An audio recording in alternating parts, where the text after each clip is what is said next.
Hi, my name is Amanda, and thanks for watching today. Before we get started, we want to fill you in on our church. Here at Grace, we have a mission and a purpose. Our goal is to help people discover truth, decide on Jesus, demonstrate change, and deploy for others. If you're looking for a church, we would love for you to come and be a part of what God is doing here at Grace. You can check us out on Facebook, Instagram, or YouTube. We would also like to invite you to one of our Sunday morning services. Check out ohiograce.com for a list of campuses and service times in your area. We have a great time gathering for music, hanging out, and learning about who God is and how that affects our lives. Thanks for watching, and we hope to see you here next week at Grace. All right. By the time I was a senior in college, I had taken the biology and the chemistries and all that stuff, but apparently I needed one more science class to graduate. And so I picked physics. Now, I didn't know anything about physics. I'd never taken physics. I didn't take physics in high school. In fact, in high school, I was like, it was me and all of us dumb kids were in like the lower down like classes, like the dumbed down versions of class. I was in, not in chemistry in high school, I was in ChemCom, which was chemistry in our community. And we learned more about like water and how to make popcorn and stuff like that. You know, the important things side of chemistry. So that's what I knew. And so I had to take this class. So I signed up for physics and I convinced this girl that I really liked at that time to take physics with me, which, by the way, that's just good strategy, okay? All you guys listening out there. I mean, number one, you got your little study group going already, all right? Get what I'm saying? And not only that, but you got somebody to help you with homework and all that kind of stuff, bounce ideas off of. It's good all the way around. And so after a bunch of convincing this girl, Kate finally agreed to take physics, and I was super excited. And so we started the class at the beginning of the semester, and after just a few weeks, we were comparing grades, all right? Because that's kind of what you do with friends and stuff, like, what'd you get? Well, I got this. What'd you get wrong? All that type of thing. And then after a few weeks of that, just because this is just how I am, I'm a little competitive, and so then we start competing with grades, and we start making fun of who gets the lower on quizzes and tests and all that kind of stuff. Fast forward to the end of the semester, right? We're sitting in the final week, and I am sitting with a B in the class, all right? I'm good with a B. I'm all about a B. I'm a B type, kind of guy.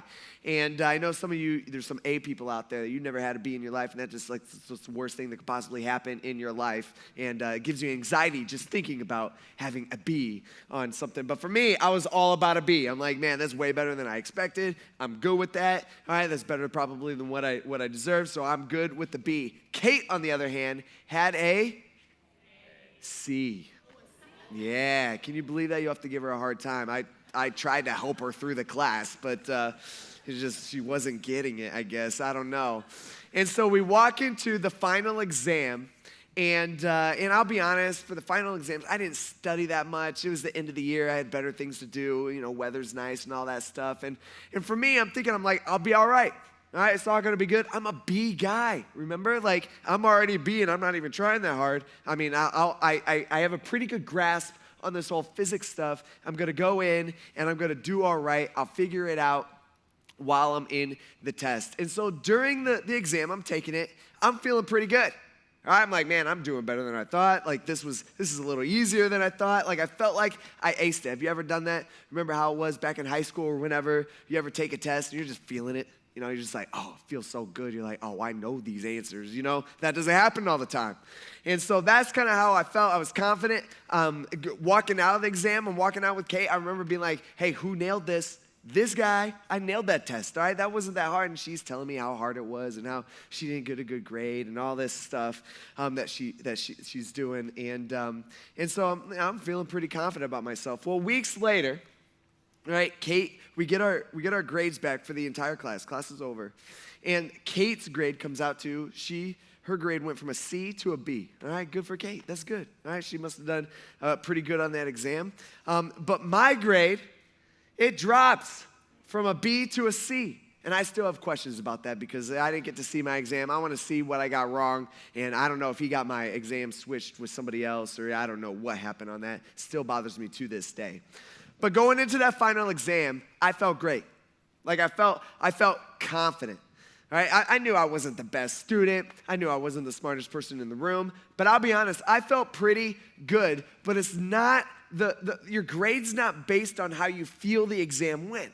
Right? We all know that. It's based on reality. Now, many of us, we treat our eternity kind of like a final exam that we don't really feel like preparing for. You know what I mean? Where it's just like, we don't know how it's going to go exactly, but we feel pretty confident in ourselves. We're like, well, I might not be the best, but I'm doing pretty good, and I'll just kind of figure it out when I get there. And I'm just saying, that's probably not the best strategy going into your final exam, let's say, because your eternity is at stake. So the last couple weeks, we have been looking at some common beliefs that many of us have that simply are not true. And not only are they not true, but it's really not good for us to believe and buy into. And one of the most common beliefs that I think a lot of us, we struggle with is we have this idea that all people go to a better place when they die. And that's what we're going to be talking about today. So today we're going to be talking about heaven. We're going to be talking about hell. And so yes, I know some of you guys, you woke up early, you set the alarm, you're here, you got dressed, all that stuff, and you came for Hell Sunday, okay? We're going to be talking about that a little bit. But it's good, and we'll walk through this together. Because I don't know about you, but as a pastor, I have sat through funeral after funeral after funeral that as we're sitting there, it's always the same thing. The person who has died has always gone to heaven. I mean, always. Like every funeral, everybody assumes that everybody is in heaven. I've never sat there sitting on the front row as people go up and speak and talk about their times and memories and all that stuff. I've never heard anybody walk up and say, hey man, I think we can all agree, Larry is definitely in hell, Like I've never heard that. No one does that. And there's kind of some unwritten rules maybe, and a lot of it is kind of our cultural norm of it is that we ignore the reality of the type of life that we have after death. And so we say things like, heaven just gained an angel. Or hey, they're watching over us. I saw a bird and that was their favorite bird. And so I know that they're here, and just all this stuff. We read into a lot of things. Or we say things like he is in a better place or she's in a better place. And we hear stuff like this all the time. And I'll be honest, I understand it makes us feel good. Right? It gives us comfort, especially at a time of loss where a lot of us, we're struggling. But the honest question that everyone in this room should be asking is it true? Is it true? Now, we all know from the Bible, or we know from the Bible, that heaven and hell are real. We see it all over the place. You see that in the Old Testament. I believe every New Testament author references either heaven or hell. We look at Jesus' life and his ministry. Jesus, he talked about heaven and hell a lot. In fact, Jesus talked a lot more about hell than he did about heaven. And if you read your Bibles, which I hope you do, you should be, what we see is that heaven is described as like a place of life. There's no crying. There's no pain, which is awesome. We're in God's glory. And it's just like we're in awe of God, which is got to be a great place to be. On the flip side of that, we got hell, which is a place described as a place of death, but you don't actually die. It's described as a place of a lake of fire, as a place of torment, and it's never ending. And so for us, when we think about heaven, we all love this. We embrace the idea of heaven. Yeah, there's going to be a better place. Can't wait. It's going to be so great. But for a lot of us, the whole idea of hell, it kind of makes us squirm a little. We're just like, I'm just not very comfortable with that. In fact, a lot of us, we grew up with the word hell as almost like a swear word. It's like something we weren't allowed to say or to talk about. It's like, oh, you can't say that.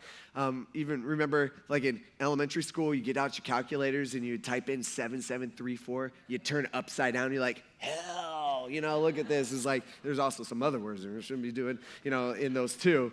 But it's like this thing that we did, this idea that it was like, man, we can't talk about this. We can't even say the word. We all love the image of heaven, and we are not a fan of hell. But God says that both exist and both are very real. In fact, one time, Jesus is traveling to Jerusalem where he's actually going to be killed. And And he is taking his time. Now, how many of you guys like traveling? All right, we like traveling, get in the car, and you just kind of go. We all have our different styles and different ways that we do things. I know a lot of you, you're kind of on one extreme where when you're traveling, some of you, it's all like tunnel vision. Like you're like, I'm just trying to get to my destination. I want to get there as fast as possible. I want to be in the car as least amount of time as possible. You even got like things timed out and like schedules, and you're trying to break records and just all this stuff. Some of you guys are like that. Everything's timed. If you stop, it's a one stop. Like you're doing everything. You got gas, bathroom, food. Like it's all happening in that one stop. And you're kind of cracking the whip on anybody who's around you and traveling with you. I've been this way. Kate hated it, and so I've kind of eased off that a little bit in my older age. But you're just kind of like, I ain't stopping for nothing. You just go. It's the most efficient way to go, by the way.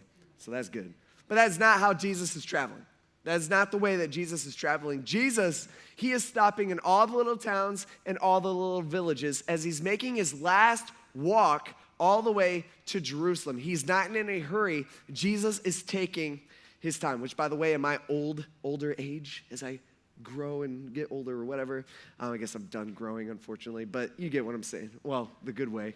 But now it's funny because now I purposely choose the slow way a lot of times, which kind of drives Kate nuts a little bit, where we'll be driving down the road, and she'll be taking a nap. I'll get off at the exit, I'm going, and she'll wake up, and instead of the interstate, we're on like a 2-lane road going through town, so she's like, what is going on? Are we going the slow way again? I'm like, no, we're going the scenic way. We're going to see, whatever. We're going to see stuff, which, by the way, I'm just doing it like Jesus did, so it's just true. But as Jesus is slowly making his way to Jerusalem, he's got a bunch of followers following behind him. And someone along the way raises their hand and they have a question. They ask this. They said, Lord, Jesus, sir, quick question here. Are only a few people going to be saved?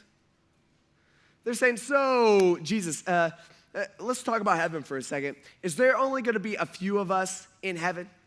And maybe for them, they're kind of looking around. They're like, there's maybe like 50 people or so around as they're following Jesus. As this person might be like, hey, is this it? Is this it? Like, is it just our crew? And the main focus of the question is how many? Is it a lot? Is it a little? Is it just us? What would the population of heaven look like? Like, how many people are going to be there? Like, could you just give us some insight, Jesus, into what heaven's going to look like? And Jesus looks at the guy. And he said to them, meaning he looks at the guy, and then he kind of looks to the entire crowd of people that's following and that's kind of around them. They all hear this question being asked, and he looks at everybody, and he says to everybody, all right, so if he was here, he would say this to all of us here today. He would say, well, I want you to make every effort to enter through the narrow door. Now, Jesus, if you notice, he didn't answer the question. Jesus doesn't say, oh, man, you're right, there's not going to be many, or, oh, man, there's going to be tons of people. He doesn't say anything about how many are going to be there like the guy is asking. What Jesus says, hey, don't worry about how few, you worry about you. That's what's important. He says, make every effort, meaning do whatever you have to do to be one that makes it to heaven. He's like, you want to know what heaven's like? Picture it as like, and they're like, streets of gold, like, it's good, perfect weather, like, what's it going to be like? He's like, picture it as like a narrow, tiny, skinny, scrawny door. That's what heaven's like. I remember growing up, I had a friend who lived in like an old farmhouse, and I remember one day we were in his room doing, playing or whatever, and he's like, let me show you something in my closet, and I'm like, nah, I'm good. Like, I don't know what's going on in there. And he's like, no, let me show you something. And we go into his closet. He's got kind of a bigger closet. And he pushes the clothes, like, along the racks. And all of a sudden, there appears this, like, small little door. And the door's about this tall. And so there's this little small door there. And he opens it up. And sure enough, you could crawl in this door. And there's, like, an entire other room on the other side. Like, that's like how you get in. It had like a window and everything outside. Like, I'm like, dude, this is awesome. As a kid, it was sweet because it was like, you got a secret room in your room, all right? That's like every kid's dream with a tiny like door. You got to crawl through all this stuff. And I remember like thinking, I'm like, I would never have known that was there unless he had showed me. See, a narrow door is hard to see And what Jesus' point is going to be is that many people are going to miss it. See, I think one of the reasons we just don't like this idea of a narrow door, especially in our culture. Like for us, what we naturally think is we're just like, why so narrow? Like it's kind of offensive. Seems kind of narrow-minded. It just doesn't seem that fair. What about the other people? And we naturally think this way because we are raised in a culture that is extremely open-minded. Now, let me just kind of clear something up. Being open-minded is not always a bad thing. We all understand this. There's a lot of times where we need to be more open-minded in our life, and it can be a good thing. But we shouldn't be open-minded in everything. And that's kind of what our culture pushes us to. See, we live in a time of endless choices. We can be open-minded about many different things. So if you want to go get your groceries, that's cool. You go to Walmart. If you don't like Walmart, you could go to Aldi. If you don't like Aldi, you could go to Kroger. If you don't like Kroger, you could go to IGA or Bassett's or whatever it's called now, on the east side. You could go there. That's cool. You got an open mind. You could go wherever you want. If you want ice cream, that's even better. You could go to Little Hugo's. Now, if you're not a Little Hugo, I know people have their camps here in Tiffin. People get serious about their ice cream, right? If you don't like Little Hugo's, you could go to Frozone. If you don't want Frozone right now, you go to Big Dipper. If you don't want the Big Dipper, you got Shake Shack somewhere down the road. You got all these places that you could go to. You got options, man, all right? You could be open-minded about your ice cream. That's cool. All right, a couple weeks ago, I was doing some painting in my house, and my paintbrush has been through a lot, and I'm like, it's probably about time that I get a different brush. And so I went to Lowe's, and I'm looking at the paintbrushes there, and I'm like, first of all, when did paintbrushes cost like $18? Like, what happened there? What's going on here? Like, someone's making a killing on paintbrushes and going to that business. And so I left Walmart, or Lowe's. I'm like, I'm just going across the street. I went to Rural King, still kind of expensive there. And so I was thinking I was going to buy one there, and I'm like, oh, I know. I'll go to Harbor Freight. They got the cheap stuff there. And I could just get it cheap. I'm not good at washing out my brushes anyway, so a lot of times it's like one time use. And so I'm like, so I leave Rural King, I go to Harbor Freight, and while I'm at Harbor Freight, I'm getting ready to buy some other paintbrushes when I have this thing. I'm like, oh wait, there's that Ollie's place like right down the sidewalk. I don't know if you guys been there before. I'm not quite sure what's going on there. It's different. It's different. I'm like, I walked in there. I didn't know what I was getting myself into, and I found some paintbrushes. Then they're asking me to be part of their army, and I don't know what's going on. But it was cheap, and they get all their stuff from China, I'm sure. But that's good. That's fine. I'll take the cheap price. And so I went and I got a paintbrush there for like $3. So I'm just saying, if you're looking for some subpar paintbrushes, that's the place where you want to go. Cheap. But we got options, man. We can be open-minded in our culture, and our culture likes that. Our culture likes a freedom of choice. But we as Christians, when it comes to how to get to heaven or where we're going to end up when we die, we don't really have a big choice here. We don't have a bunch of options. Right? If you don't like Jesus, it's like tough. He is the only way. By the way, being narrow-minded is not always a bad thing. Right? There's some examples like most of us, I don't know about you, I'm assuming every single one of us, we're in the same boat. Like, we're not looking for like an open-minded pilot when we fly. You know what I'm saying? Right? Like, they're going into land, they call they radio the tower, and the tower's like, hey, all right, we're gonna need you to kind of hold off for about 10 minutes, and we'll get you in, but we got a long way, it's super busy, and so, so kind of wait your turn. You don't want a pilot going, well, that sounds great, tower, but I'm feeling a little open-minded, so we're just gonna go now. Whatever happens, we'll figure it out. That's not what we're looking for. All right, if we go in for surgery and you get surgery done on say it's like a tendon or something like that, after the surgery, you don't want to be meeting with the doctor and hear the doctor say something like, like, how'd it go, doc? And they're like, well, I fixed your tendon, but I was also feeling a little open-minded. And so I went in and started poking around your heart too, and I think I dropped a Tic Tac somewhere in there, but I don't know, it'll be all right. Like no one's looking for that. We want our doctor to be closed-minded when it comes to fixing the one thing we need fixed.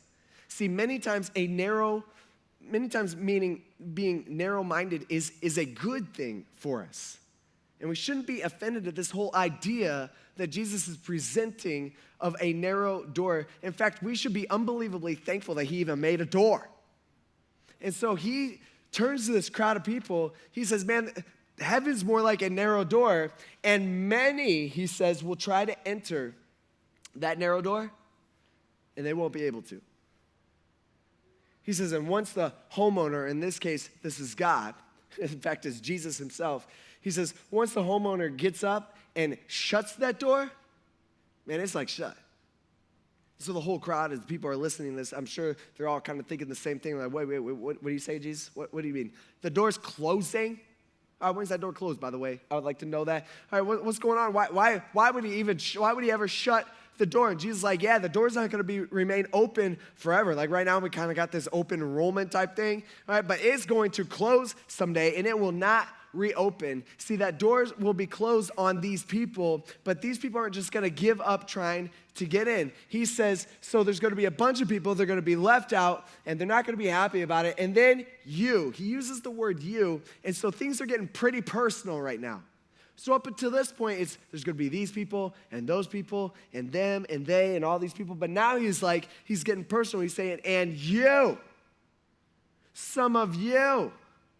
So if Jesus was standing up here on this stage today, I'm sure he would say the same thing. Some of you will stand on the outside and knock on that door. It's a sad reality that some of us will be dead and still confident that we are getting into heaven, but when we die, it's final. That's it. He says, and these people that will stand on the outside and they will knock on that door and they will say, Lord, Lord, Lord, hey, Jesus, you know us, open up. All right, please open up the door for us. And he's going to answer you. He says, I don't know you or where you're from. See, these people will claim to have a relationship with the owner, but in reality, they don't have a relationship with the owner. These people will claim to have a relationship with God, but they truly don't have a relationship with God. And the owner looks at them as strangers, and he's like, man, I don't even know you. But they don't give up. They push back. They'll say, no, you do know us. All right, you know me. All right, we ate and drank in your presence, and you taught us in our streets. Right? Like we were there, like, I know your words, I've studied your stuff, I listen to your stuff, like I know the kind of things that you say. See, the problem with these people is that these people are familiar with Jesus, but they don't know Jesus. I mean, they know of him. They know some things about him. Man, but these people don't know him. And this is the majority of church attenders in our community here today. This is the majority of church attenders in our county. See, people like us church people, in churches today, what we're all worried about is like the atheists and the liberal politicians and all these people who are kind of pushing things that aren't good. And here I am on stage. I'm like, I'm not worried about them. I'm worried about you. Jesus is saying, just because you follow, just because you're like, they were physically following him, that does, and you like the idea of me, that doesn't mean that you are in. I talk to people all the time that know a little bit about Jesus, and they like the idea of Jesus. He's Savior, and he's forgiving, and he's all loving, and he'll accept me for the way that I am, and it is all true things technically, and they believe that Jesus existed, and that he was real, and was just a good guy. But when you dig down deep, there's no relationship there, and they don't know him. They never truly have invited Jesus to be a part of their life. They are still doing life on their own. It's almost like people are trying to get into heaven and to get into this home in Jesus' story, and we think that being familiar with Jesus is good enough. And Jesus comes on the scene on this day, and he says, yeah, it's not. That's what religion is. That's religious stuff. Be familiar with Jesus and do all the Jesus-type stuff, but don't actually surrender your life to him. And so God, the homeowner, replies, and again, the saddest thing is that there's a good chance there's some people in this room who are there on that day, and for the first time in your life, there will be honesty between you and Jesus. And he will say, I tell you, I don't know you or where you're from. Get away from me, all of you evildoers. And there will be weeping and gnashing of teeth in that place. Doesn't that freak you out? I'm just saying, man, that scares me. I don't know about you. I'm just saying the God of the universe is saying on this day, he's saying, heaven is real. Hell is real. and many people will try to get to heaven but will be turned away, and many will think they are in because they're familiar with Jesus, but that relationship actually doesn't exist. That should scare you. It should. It scares me. Not just scares me for you, it scares me for me. I sure sound a lot like the way these people describe themselves. See, a bunch of people think they're going to heaven, but to their surprise, they will be in hell forever. And so here's this guy. He's saying, is it just us? Like, is it just us? Just kind of our group here? Is that who's going to make it into heaven? And Jesus' point is he's saying, no, you don't understand. Some of you aren't even in.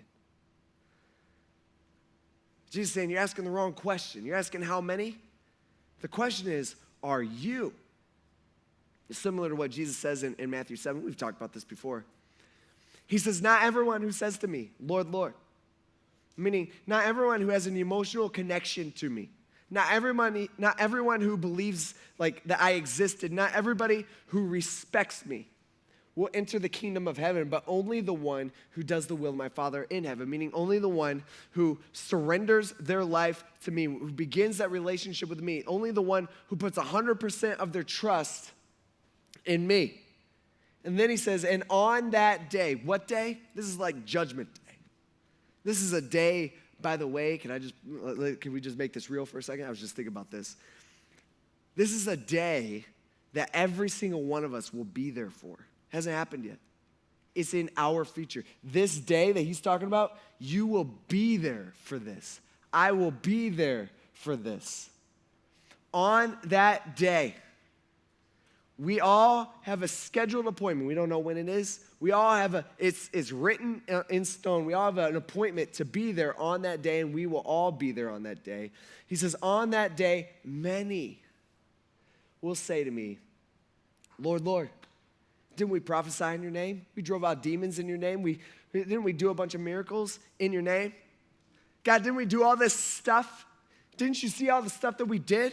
Oh, we've done all this for you. They're pointing at their stuff. By the way, I'm just saying, I've never done any of these things. I mean, these people are way better, like religious people than I am. You know, I've never prophesied. I've never driven out any demons. That'd be sweet, though. I've never done any of that. All right, I've never done any miracles in Jesus' name. I've never done any of that. These people are like way better than me. I mean, you'd think like if the demon exorcist committee at the church, like they would be in heaven, you know what I mean? And they actually succeeded at that stuff.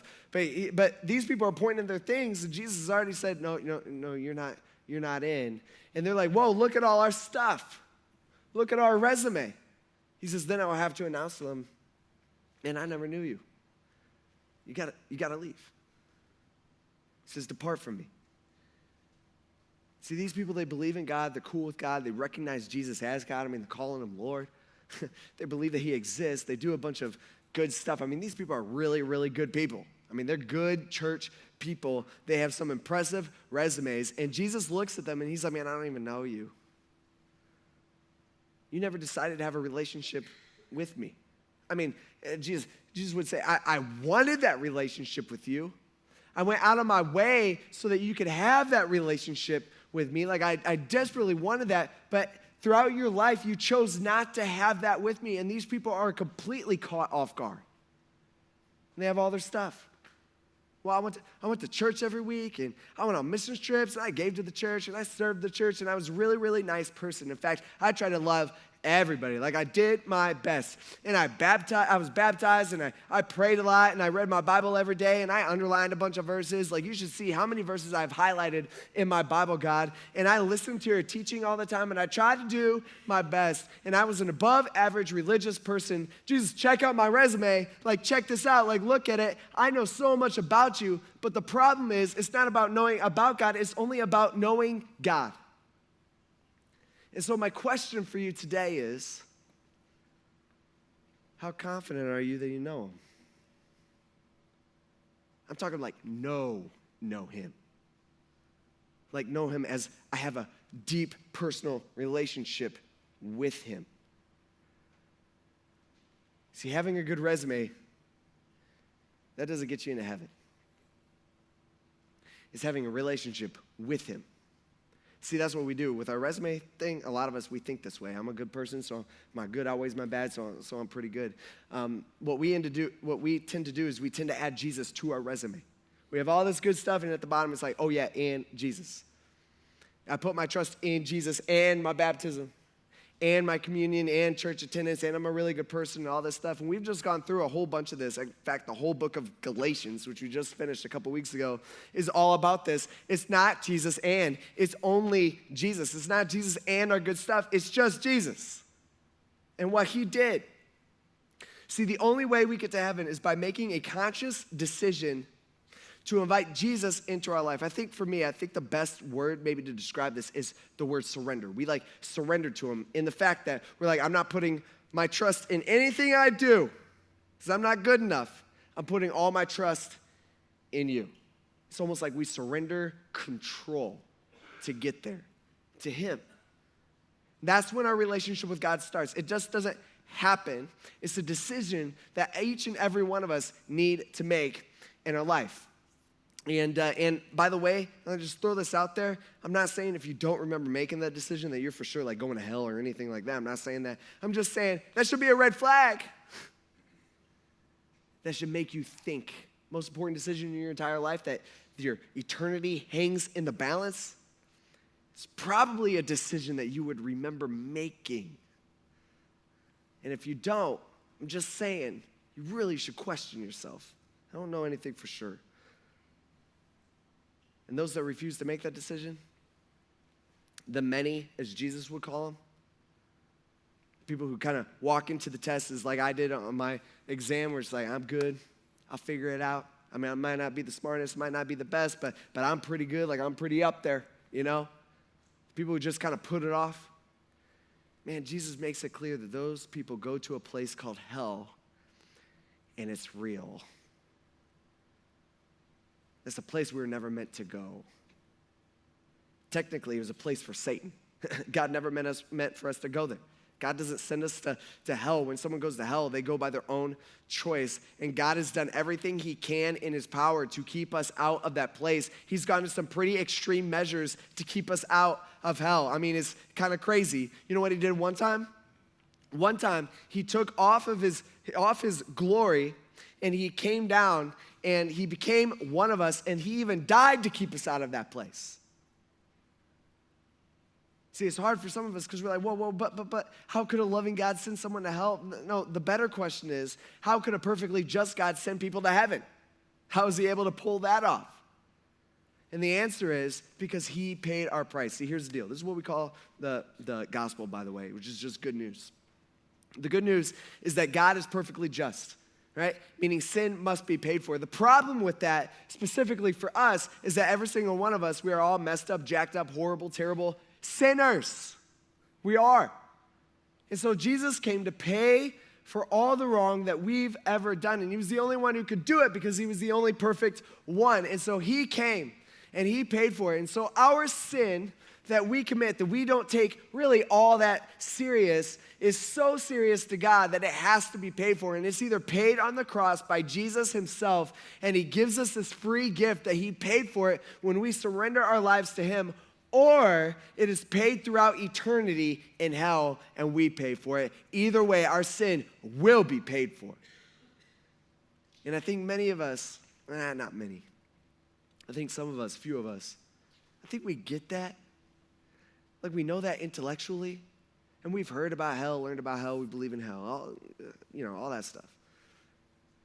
But what we say and how we live does not match up with what we know and what we believe.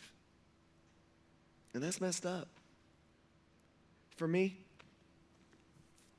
in my life, one of the people I cared about most is my grandpa, my granddad.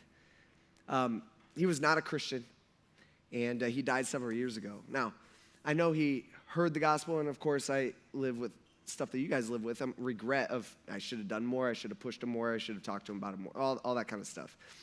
So for me, sitting here today, because I think about this sometimes with him, do I have hope that at some point, as he laid as an old man on his deathbed in the hospital, that maybe he would have given his life to Jesus? 100% I have hope. Can I honestly say that he is in heaven? No, because he's probably not. And I'm not going to lie to myself to make me feel better about a situation that I know just probably isn't true. I don't know for sure. I got hope. I'm good with the hope. See, I don't want to go around saying, oh, I know heaven gained an angel, or they're watching over us, or he or she's in a better place, or they're no longer a pain, or anything like that. About people, we should not do that about people who we're confident didn't surrender to Jesus. I'm just saying, I don't think that's helping anybody. Because you know what everybody's thinking? Who don't know Jesus? They're thinking, well, if Larry is going to heaven, then I'm a better person than Larry, and so I'm good, And you who knows the truth are just helping promote this lie that all people go to a better place when they die. It's an issue. This is why the most important thing in our life, by the way, is to push others to make the decision about Jesus. That's why it's so important that we do that. Telling others about what Jesus has done for them. And by the way, as pastors, this is not a pastor's job to do that. In fact, biblically, I feel like I could argue with a pretty good argument that once I became a pastor, my job stopped reaching out to others, and my job is to focus on you, for you guys to go out and reach out to others. All right? That's the way the New Testament operates. That's the way the church is supposed to be set up. And so really, that is your job to do that, meaning every morning that you wake up, the question should be, who am I helping find Jesus today? What am I doing? What strategies am I doing? How am I living to help people find Jesus? Because it's that important. And we as a church staff, we as a pastoral staff, what we do is we are to come alongside of you to help you reach your family, your friends, your coworkers, your neighbors, and your community.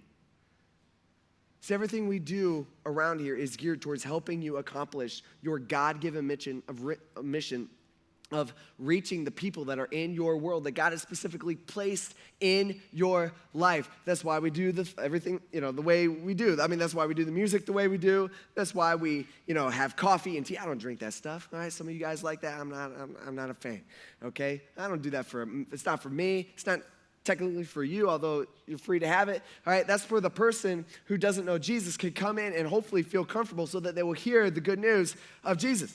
That's why we're asking 200 to 300 first and second service people to do church at a theater for a year and a half. So we can make space. That's why we're building more space right outside this back wall in a year or so, so we can start working on that, so we can make more space to help you help others. That's the reason. See, Jesus didn't teach us the truth about heaven and hell for us just to ignore it because it makes us uncomfortable. No, he gave it to us for two reasons. Number one, for you to check you. For you to look at you. He's warning you. He's warning us. He's warning me. But it also gives us a sense of urgency that the people around us, all around us, are dying and going to hell. And that should not sit with the Christian. That should bother us. And it should motivate us and give us a sense of urgency to do something about it, a lot of times with the people that we care about the most. It's our job. It's our mission. It's our purpose in life. It's the last words that Jesus gave. He says, I want you guys to go out and tell people. The only reason why we have the ability or the opportunity to give our life to Jesus and go to heaven is because somebody else before us wouldn't shout up about it. And now it's our turn. Let's pray. God, we thank you for these words. I mean, talking about heaven, easy. Talking about hell, we don't like that much. But Lord, you've taught on these things. And in fact, Jesus spoke more about hell than he did about heaven, and you did this for a reason. God, help us to examine our hearts today and make sure that we are 100% sure that we have given our life over to you, that we put 100% of our trust, not in the good stuff we do, but in what you did.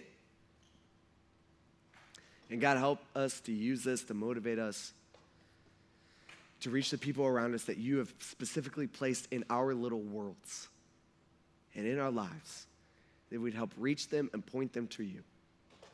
God, we need your help on this.